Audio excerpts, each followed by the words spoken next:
مرد درویش اور مرد کلندر ہونے میں کسی کو شک ہے؟ اگر ہے تو اپنی سمجھ کا اسے علاج کروانا چاہیے۔ اقبال فرماتے ہیں شریعت ابن مریم کی ہو یا ختم الرسول کی ہو، شاہ و ملا کی باندھی ہو تو حاصل فتنہ انگیزی۔ میں تو نہ بادشاہ کی شریعت کو مانتا ہوں جو اس کے سائے تلے پروان چڑھے، اور نہ میں کسی مولوی کی شریعت کو تسلیم کرتا ہوں۔ میرے پاس قرآن کریم موجود ہے۔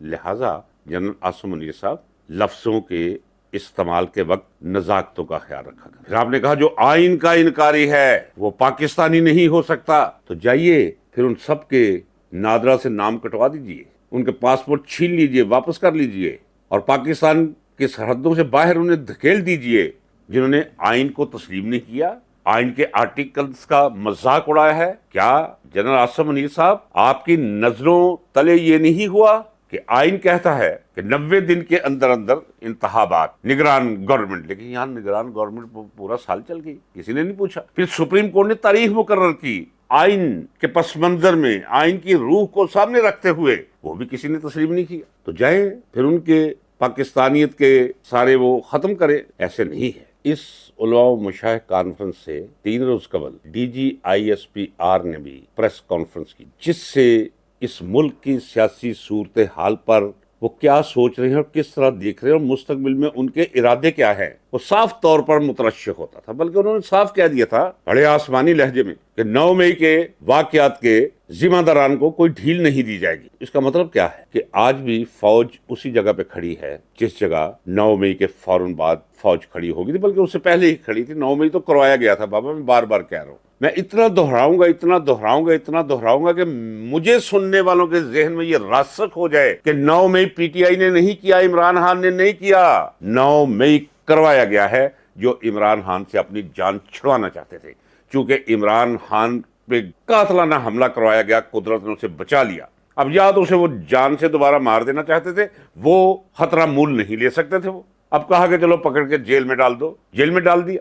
اور جو پی ٹی آئی کے ورکرز کے ساتھ ہوا، میں نے خود جنرل ضیاء الحق کی مارشل لاء کے دور میں موسٹ وانٹڈ شخص رہا ہوں۔ یہ پورا پاکستان گواہ ہے، پورے پاکستان کی اخبارات گواہ ہیں۔ بی بی سی کا پروگرام ان سالوں کا اٹھا کے دیکھ لیے، روزانہ نہیں تو ہفتے میں 1-2 دفعہ مجھ پر سیربین چلتا تھا۔ تو وہ ظلم مجھ پر شاہی کلا میں بھی نہیں ہوا تھا جہاں میں نے 23 ماہ گزارے تھے۔ ماشاء اللہ کا دور تھا، جنرل ضیاء الحق پر حملے کا ملزم تھا میں، اور یہ ظلم نہیں مجھ پر ہوا تھا جو ظلم پی ٹی آئی والوں کے ساتھ ہوا ہے۔ اتنی زیادتی اس وقت نہیں ہوئی۔ لوگ کہتے ہیں جی کوڑے جو 4 کوڑے لگ، یہاں جو کچھ ہوا ہے عشر اشیر بھی نہیں وہ جو ہم نے بھگتا تھا۔ اور ظلم کے وہ پہاڑ جو پی ٹی آئی پہ توڑے گئے اور جو عمران خان کے ساتھ ہو رہا ہے اس وقت، صرف پھانسی نہیں نہ لگایا کہ پھانسی لگا نہیں سکتے آپ، اینٹ سے اینٹ بچ جائے گی، ٹھوس چیزیں گیس بن کر اڑ جائیں گی، اس لیے پھانسی نہیں لگایا۔ تو ذہن وہاں سے بھی واضح ہو گیا تھا۔ D G I S P R کی پریس کانفرنس جو نہیں کرنی چاہیے، اب روک دینی چاہیے۔ نہیں، منصب نہیں ہے، انہیں پتہ نہیں کیا کہنا ہے۔ D G I S P R سب کو یہ علم نہیں ہے کہ قوم کیا سوچ رہی ہے۔ آپ قوم کے اندر بھرے ہوئے بارود کو روزانہ ایک ماچس کی تیلی پھینک کے چلے جاتے ہیں، ایک ہفتے کے بعد جی ہم آئے ہیں، جی ہم اسکول بنا رہے ہیں، ہم ہسپتال بنا۔ بابا آپ کا کام اسکول بنانا نہیں، ہسپتال بنانا نہیں، تعلیم نہیں، صحت نہیں، آپ کا کام سرحدوں کی حفاظت ہے۔ اب علماء و مشائخ کانفرنس میں عاصم منیر صاحب کیا فرماتے ہیں، ذرا اس پہ بھی غور کر لیجئے۔ فرماتے ہیں کہ احتجاج کرنا ہے تو ضرور کریں۔ اب یہ مخاطب کون ہے؟ ہاں، کسے کہا گیا ہے؟ صرف نام نہیں لیا۔ کہنا یہ چاہیے تھا کہ اے عمران خان کے چاہنے والوں، اے پی ٹی آئی کے ہراول دستوں اور ساتھیوں، غور سے سن لو۔ اگر احتجاج کرنا ہے تو پر امن کرنا پڑے گا، نہیں تو آگے چل کے کیا فرماتے ہیں؟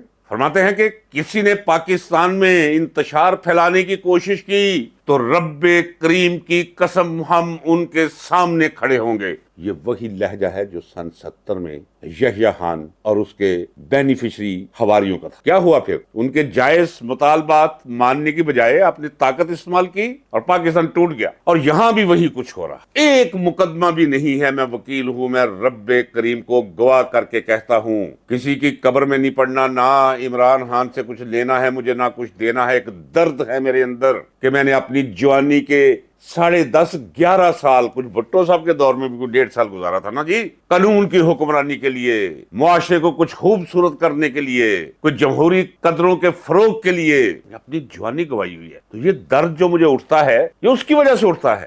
آج بھی میں اپنے تجربے کی بنا پر کہتا ہوں، کوئی اس میں جذباتی پن نہیں، کوئی اس میں غلو نہیں شاعرانہ، اور نہ کوئی مبالغہ رہی ہے، اور نہ کوئی یہ فکرے بازی اور جملے بازی ہے کہ سن 71 والے حالات اس ملک میں موجود ہیں۔ اور آپ نے بنگلہ دیش میں نہیں دیکھا؟ 2 ماہ پہلے کون سوچ سکتا تھا یہ ہو؟ بنگلہ دیش میں لوگوں کے اندر غم و غصہ وہ نہیں تھا جو پاکستانیوں کے اندر ہے۔ 9.5 کروڑ نوجوان ہیں جو بیکار ہیں۔ کب تک دبے رہیں گے وہ؟ کب تک ڈرتے رہیں گے 9 مئی کی زہر آلود تلوار سے؟ وہ یہ ڈر اترنے کی دیر ہے، اللہ کرے نہ اترے۔ 350 پونے 400 طالب علموں کی جان گئی ہے، جس میں سیکورٹی فورسز کے بھی لوگ ہیں، وہ بھی کسی کے باپ ہیں، کسی کے بیٹے ہیں، کسی کے بھائی ہیں، ان کا بھی اتنا ہی درد ہے جتنا احتجاج کرنے والوں کا۔ تو اس مقام تک پہنچنے کی ضرورت کیا ہے کہ آج بھی آپ دھمکیاں دے رہے ہیں حالات سے کچھ سیکھنے کی بجائے؟ ہاں، حل ہوتا ہے، انا مارنی پڑے گی، یہ غیر ضروری طور پر متحرک انا کو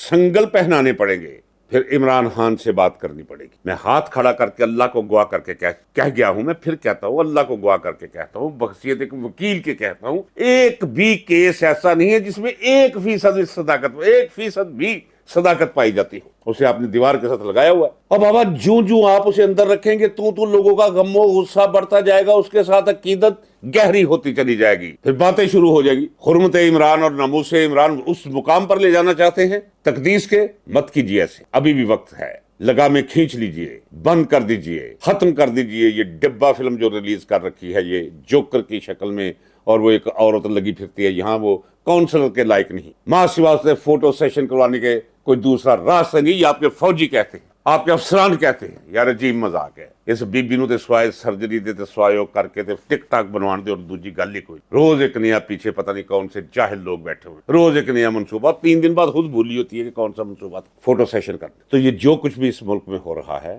میں نہیں کہتا کہ میرا ایمان ہے، نہیں نہیں نہیں نہیں نہیں نہیں، میرا فہم ہے، میرے تجربے کی روشنی میں، کہ یہ فوج کے سر پر ہو رہا۔ یہ میں نہیں کہہ رہا، یہ بچہ کہتا ہے، 3ری 4تھی جماعت کا بچہ کہتا ہے، کالجوں کے اسٹوڈنٹس کہتے ہیں، یونیورسٹیوں کے طالب علم کہتے ہیں، ریڈیو ٹھیلا بان کہتے ہیں، کسی سے آپ پوچھ لیں، سارے کا سارا بلیم وہ GHQ کی طرف جا رہا، ایک ہی ادارہ ہے، باقی کیا بچے گا یہاں؟ کچھ بھی نہیں بچا ہے۔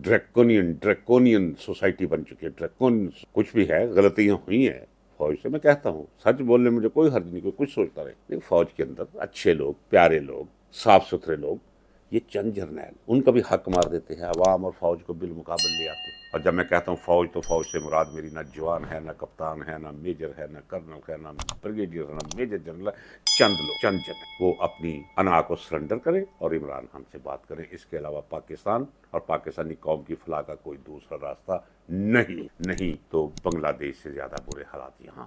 10 تک ناظرین کرام اجازت دیجیے، ملتے ہیں اگلے ولاگ۔ اللہ حافظ۔